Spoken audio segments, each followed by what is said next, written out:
Deus, o pateta. 10 momentos onde Deus pede evidências, mesmo sendo onisciente. A Bíblia contém várias histórias em que Deus, sendo onisciente, ainda assim testa ou exige demonstrações de lealdade e fé de indivíduos.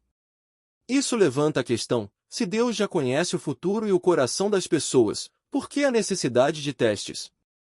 Aqui está uma lista de exemplos semelhantes. 1. O teste de Adão e Eva. Gênesis 2, 3. Deus cria o jardim do Éden e coloca a árvore do conhecimento do bem e do mal, instruindo Adão e Eva a não comerem seus frutos. Problema: um Deus onisciente saberia que eles desobedeceriam. Colocar a árvore lá parece um teste que inevitavelmente levaria à queda.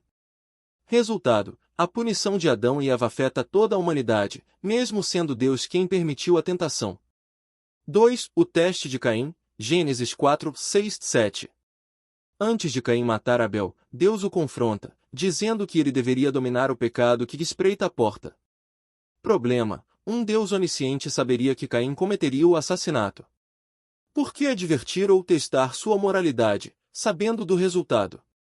Resultado: Caim mata Abel, e Deus o pune, mas a intervenção não impediu o crime. 3. Os espiões em Canaã. Números 13 e 14. Deus instrui Moisés a enviar 12 espias para investigar a terra prometida. 10 deles voltam com relatos negativos, levando o povo a duvidar da promessa de Deus. Problema: um Deus onisciente saberia da falta de fé do povo e das consequências do relatório. Por que o teste?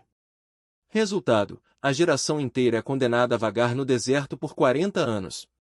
4. A paciência de Moisés. Êxodo 17, 2, 7. Quando os israelitas reclamam da falta de água no deserto, Deus instrui Moisés a bater na rocha para fazer a água jorrar. Problema: Deus frequentemente testa a paciência de Moisés e do povo, embora saiba que eles falharão em manter a fé constante. Resultado: Moisés eventualmente perde a paciência e é punido por sua reação, sendo impedido de entrar na terra prometida. 5. O teste de Gideão. Juízes 6, 36 e 40. Gideão pede sinais a Deus antes de liderar os israelitas na batalha contra os midianitas. Deus concede 2 sinais envolvendo um velo molhado e seco. Problema: se Deus escolheu Gideão, por que não garantir diretamente sua confiança? Parece um teste desnecessário para ambas as partes. Resultado: Gideão lidera Israel, mas sua vitória não impede que o povo volte à idolatria mais tarde. 6. O censo de Davi. 2 Samuel 24, 1, 10. Deus incita Davi a realizar um censo de Israel, o que é considerado um pecado. Posteriormente, Deus o pune por isso. Problema: um Deus onisciente saberia que Davi cederia ao impulso. Por que colocar um rei em uma situação de teste? Resultado: uma praga mata 70.000 pessoas, embora o erro tenha sido de Davi. 7. A fidelidade de Ezequias. 2 Reis 20, 12, 19.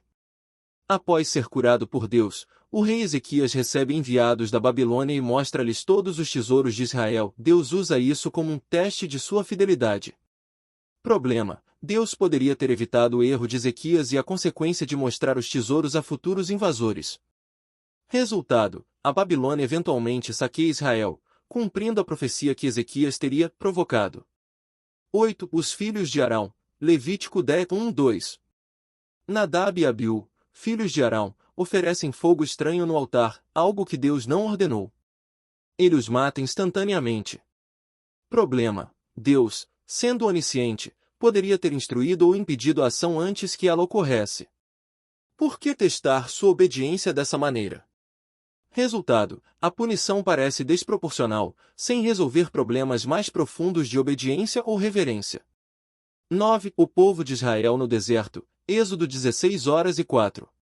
Deus dá o maná ao povo no deserto, mas com a condição de que colhessem apenas o suficiente para cada dia, como um teste de sua obediência.